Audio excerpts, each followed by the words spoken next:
Episode 4 के starting में दिखता है कि इंसू अपने घर पर मैंड्रिन का जूस बना रही होती है, पी रही होती है।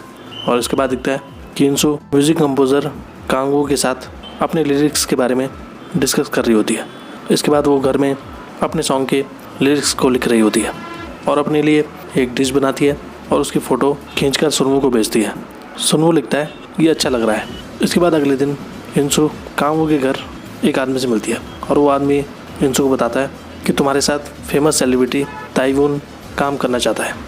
इंसू को यकीन नहीं होता। कांगवू इंसू से कहता है जेजून ने ज़रूर तुम्हारे बारे में ताइवून से बात की होगी, वह करीबी दोस्त है। इंसू कहती है मैं ताइवून की बहुत बड़ी फ़ैन हूँ, ताइवून के साथ काम करना मेरी लाइफ का सपना है। वहाँ बैठा आदमी कहता है हमें जल्दी इन सबको साथ में लाना चाहिए, हमें एक और गाना इनके साथ जल्दी रिलीज़ करना चाहिए। और इंसू ये सुनकर ताली बजाती है। और वहीं इसके बाद दिखता है कि रेस्टोरेंट में मारी ये सुनकर चिल्लाने लगती है कि इंसू ताइवून के साथ काम कर रही है। और ये सुनकर वो बहुत खुश होती है क्योंकि मारी भी इंसू की बहुत बड़ी फ़ैन थी। और वो इंसू से कहती है जब तुम काम पे जाओगी तो प्लीज़ मुझे भी ले आना, मैं उसका दूर से चेहरा देखना चाहती हूँ। इसके बाद रात को इंसू जब अकेले छत पर होती है तब वो सुनवू को मैसेज करती है और उसे बताती है कि मैं ताइवून के साथ काम करने जा रही हूँ। इसके बाद इंसू अपना बीता हुआ कल याद करती है।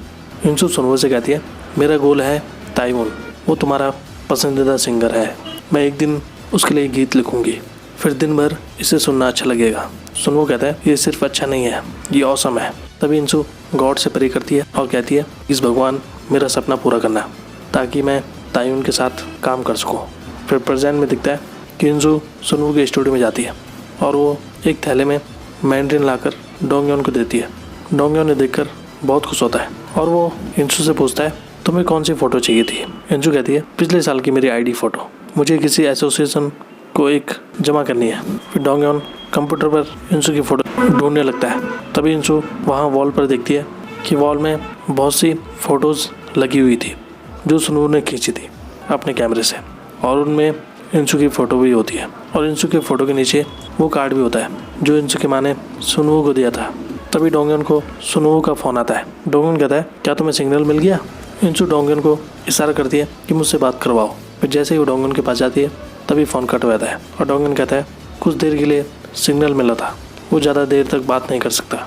तब इंसू डोंगयोन के कंप्यूटर पर अपनी फ़ोटो देखती है। डोंगयोन कहता है मैं इसे तुम्हारे ईमेल पर भेज दूँगा। तभी इंसू का फ़ोन बजने लगता है। इंसू को लगता है कि सुनवू का फ़ोन आया होगा, लेकिन वो कांगविल का था। और कांगविल रात के लिए इंसू को एक रेस्टोरेंट में बुलाता है।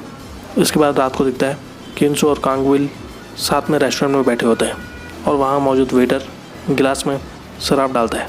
इंसू कांगविल से पूछती है एजेंसी के लोग कब आ रहे हैं। कांगविल कहता है मुझे माफ़ करना, मैंने झूठ बोला था, मैंने सेलिब्रेशन पार्टी को टाल दिया, मैं आज कुछ और बात करना चाहता हूँ। बहुत टाइम तक वेट करना ये मेरे लिए टफ़ है, मुझे पता है तुम ये जानती हो और ये कोई नई बात नहीं है। मैं तुम्हारे साथ बाहर जाना चाहता हूँ, मैं हर दिन तुम्हारी आवाज़ सुनना चाहता हूँ, तुमको दुनिया का हर खाना खरीद कर खिलाना चाहता हूँ, तुम हमेशा मुस्कुराओ। जब भी मुझे तुम्हारे लिरिक्स में कोई सैड लाइन मिलती है तो मैं सारा दिन ये सोच कर बिता देता हूँ कि क्या तुम ठीक हो, तुम क्या सोचती हो मेरे बारे में। इंसू कहती है मिस्टर कांग मैंने भी झूठ बोला, सच में मुझे शराब पसंद नहीं है, मैं तुम्हारे बिना इतने दूर नहीं आ सकती थी, मैं सच में आभारी हूँ। एक वक्त ऐसा भी था जब मेरा दिल तुम्हारे लिए धड़कता था, तब भी जब मैं तुम्हारे साथ बैठी हूँ। यहाँ बैठने पर अब मेरे दिल में कोई एक्साइटमेंट नहीं है। मैंने सोचा था कि मुझे शराब से कम नफरत होगी अगर मैं इसे पीती रही तो, लेकिन ये मुझे कभी पसंद नहीं आई। यहाँ तक कि हम अभी बात कर रहे हैं लेकिन मेरा दिमाग कहीं और है और मैं सच में नहीं जानती क्यों। कांगविल कहता है तो इसका मतलब था कि जब हम पिछली बार मिले तो तुम्हारे दोस्त ने मुझसे पूछा था तुम्हारे बारे में, क्या तुम शराब को एंजॉय कर रही हो। उसके चेहरे पर कुछ अजीब सा एक्सप्रेशन था, तब मुझे इसका मतलब नहीं पता था। तुम चिंता मत करो इसके बारे में, मैं हमेशा तुम्हारे साथ हॉनेस्ट रहूँगा। इसके बाद रात को इंसू जब घर जाती है तो वो देखती है वहाँ एक गुड्डा रखा होता है जो सुनवू का था और उसे लगता है कि शायद सुनवू आ चुका है, लेकिन तभी वो देखती है कि वहाँ उसकी माँ आई हुई होती है। इसके बाद इंसू अपनी माँ से वो कार्ड वाला गेम खेलने के लिए कहती है। फिर इंसू की माँ अपने कार्ड के पत्तों को फैलाती है और उनमें से 3 कार्ड चुनने के लिए कहती है। फिर इंसू उनमें से 3 कार्ड चुनती है। फिर इंसू की माँ पहला कार्ड पलटती है तो वो देखती है उसका मतलब था नए अवसर, और दूसरे कार्ड में एक अच्छा दिल। इंसू हैरान होकर कहती है, ये अनबिलीवेबल है, मुझे सिर्फ एक नए सॉन्ग की लिखने की पेशकश हुई थी। फिर उसकी माँ तीसरा कार्ड पलटती है। इंसू उस कार्ड को देखकर कहती है, ये वही कार्ड है ना जो तुमने सुनवू को दिया था, और इसका मतलब था कि बहुत दूर। इंसू की माँ कहती है, ये झूठ था, इसका मतलब ये नहीं है कि कोई दूर है, इसका मतलब है कोई करीबी। जब मैंने उसका चेहरा देखा तो मुझे लगा मुझे इसे देना चाहिए। वो किसी ऐसे इंसान की तरह लग रहा था जिसे कोई राज पता चल गया हो। इसके बाद रात को इंसू जब घर पर होती है तब वो देखती है अपने फ़ोन में कि सुनवू ने उसका मैसेज नहीं पढ़ा होता है जो उसने सुनवू को भेजा था। फिर वो लिखती है, क्या तुम मुझसे मजाक कर रहे हो, तुम मेरा मैसेज क्यों नहीं पढ़ रहे हो। फिर रात को इंसू जब उस डैडी को देख रही होती है तभी वो देखती है कि उसमें एक लेटर रखा होता है और उसमें एक छोटी सी चैन रखी होती है और उस कागज़ में लिखा होता है, तुम्हारी लाइफ के हर पल में काश मैं तुम्हारी तरह होता। इसके बाद इंसू अपनी जेब से वो कार्ड निकालती है जो उसकी माँ ने उसे दिया था, और उसकी माँ ने उस कार्ड के बारे में कहा था, इसे पकड़ो जो भी है, अगर ये तुम्हारे दिल को सच लगता है तो वो है। इसके बाद इंसू सुनवू को मैसेज करती है और लिखती है, सुनवू मुझे तुमको कुछ बताना है। फिर अगली सुबह इंसू जब साइकिल पर होती है तब वो एक दुकान में एक गुलदस्ता देखती है। तभी वो देखती है कि सुनवू दुकान से उसी तरह का गुलदस्ता लेकर बाहर आता है और इंसू एकटक सुनवू को देख रही होती है। इसके बाद घर में दिखता है कि सुनवू बहुत सी चॉकलेट खरीद कर इंसू के लिए लाया होता है और वो एक डायरी इंसू के लिए लाया होता है। इंसू उस डायरी को देखकर बहुत खुश होती है और साथ में वो एक अच्छा सा पेन भी लाया होता है। इंसू कहती है, तुम कम से कम एक बार भी मेरा मैसेज नहीं पढ़ सकते थे, मुझे तुम्हारी फिक्र हो रही थी। सुनवू कहता है, मैंने कोशिश की लेकिन मेरे मोबाइल पे सिग्नल नहीं था। फिर मैंने फ़्लाइट से उतरते ही तुमको कॉल करने के लिए सोचा। फिर मैंने सोचा कि तुम्हें सरप्राइज़ देना चाहिए। इंसू कहती है, तुम जल्दी कैसे आ गए, मुझे लगा तुम 1 साल वहीं रुकोगे। सुनवू कहता है, बेंजमा का कुछ पर्सनल इश्यू था तो शेड्यूल चेंज हो गया है, अब हम फिर से ट्रैक्यू में मिलेंगे 10 दिनों में। मैं यहाँ अपनी कुछ फ़ोटोज़ देखने के लिए आया था जो मैंने खींची थी। वो कहता है, मैंने सुना तुम तायुन के साथ काम करने जा रही हो, ये बहुत अमेजिंग है। जब मैंने इस खबर को सुना मैं गली में चिल्लाया था। इंसू कहती है, तुमने प्रॉमिस किया था कि तुम हर दिन सुनोगे। और वो इंसू के सिर पर हाथ रखता है और कहता है, मुझे तुम पर गर्व है, मुझे पता था तुम ये कर सकती हो। इसके बाद रात को दिखता है कि इंसू और सुनवू ग्योलॉन के रेस्टोरेंट में जाते हैं। मारी सुनवू से पूछती है, तुम अचानक कैसे आ गए। सुनवू कहता है, ऐसा इसलिए क्योंकि तभी वो अपनी सीट के नीचे गिफ्ट निकालता है और इंसू भी गुलदस्ता निकालती है और वो दोनों मारी को देते हैं। मारी ये देखकर बहुत खुश होती है क्योंकि मारी का जन्मदिन था। मारी उस बॉक्स को खोलकर देखती है, उसमें एक चैन होती है और वो थैंक यू कहती है। फिर वो अपने हाथ में उस चैन को पहनती है। फिर तभी लाइट ऑफ होती है और मारी देखती है कि ग्योलान गिटार बजाते हुए और गाना गाते हुए आता है और सुनवू साथ में केक लाकर आता है। इसके बाद ग्योलान एक रिंग को मारी की उंगली में पहनाता है। इसके बाद मारी केक पे लगी कैंडल को बुझाती है और वो सभी मारी का बर्थडे सेलिब्रेट करते हैं।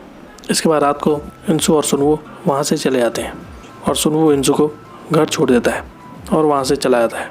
फिर अगले दिन सुबह इंसू सुनवू के स्टूडियो में आती है कुछ मिठाई लेकर। तभी वो वहाँ आकर देखती है कि वहाँ पहले से ही बहुत सी मिठाइयाँ थी और वो देखकर हैरान होती है। डोंगन कहता है, सुनवू की कॉलेज की फ्रेंड कुछ देर पहले ये लेकर आई थी। फिर सुनवू इंसू को बिठाता है और डोंगन और सुनवू मिठाई खाते हैं। तभी वहाँ अंदर एक लड़की आती है और वो सुनवू से कहती है, रोल में से एक पूरी तरह से बर्बाद हो गया, मुझे लगता है मैंने गलती की है, तुमको आकर देखना चाहिए। फिर सुनवू वहाँ से चला जाता है। इंसू डोंगन से पूछती है, वो लड़की कौन है। डोंगन कहता है, वो सुनवू की आर्ट स्कूल में जूनियर थी, वो यहाँ सुनवू की मदद करने के लिए आई है। इसके बाद सुनवू उस लड़की को हाथ पकड़ के अंदर लाता है और उसे इंसू से मिलवाता है। इसके बाद वो लड़की कहती है, मेरा नाम किम सियोंग है, और वो इंसू के साथ हाथ मिलाती है। फिर किम सियोंग कंप्यूटर पर बैठती है कुछ काम करने के लिए और सुनवू भी उसकी मदद कर रहा होता है और इंसू उन दोनों को साथ में देखकर जल रही थी। इसके बाद रात को इंसू जब घर पर होती है तब सुनवू को उसका मैसेज आता है और सुनवू उसे रात को अपने स्टूडियो में आने के लिए कहता है बियर पीने के लिए। फिर इंसू तैयार होती है और वो स्टूडियो में जाती है और वो देखती है कि सुनवू और किम सियोंग साथ में काम कर रहे होते हैं। सुनवू उससे कहता है, तुम यहाँ पर बैठ जाओ। इंसू उन दोनों को साथ में देखकर अजीब महसूस कर रही थी। इसके बाद डोंगन वहाँ आता है खाना और बियर लेकर और वो सभी बियर पीकर एंजॉय करते हैं। इसके बाद रात को इंसू गेट के बाहर होती है। तभी वो देखती है कि सुनवू आ रहा है। तभी वो कार के पीछे छुप जाती है और किम सियोन सुनवू को कल साथ में घूमने के लिए कहती है, लेकिन सुनवू मना करता है। इसके बाद टैक्सी आती है और किम सियोन टैक्सी में बैठकर वहाँ से चली जाती है। सुनवू को पता था कि इंसू कार के पीछे छुपी हुई है और वो इंसू को वहाँ से उठने के लिए कहता है। सुनवू कहता है मैं तुम्हारे लिए कैब बुलाता हूँ। इंसू कहती है नहीं, हम कुछ देर साथ चलते हैं। इसके बाद दोनों साथ चलते हैं।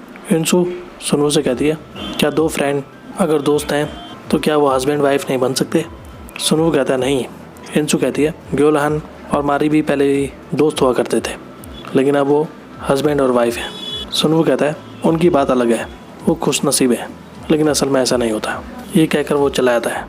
उसके जाने के बाद इंसू की आंखें नम होती है। फिर अगली सुबह इंसू साइकिल चलाती है और उसे अपना पुराना कल याद आने लगता है जब सुनवू ने उसे इस साइकिल पर चलाना सिखाया था।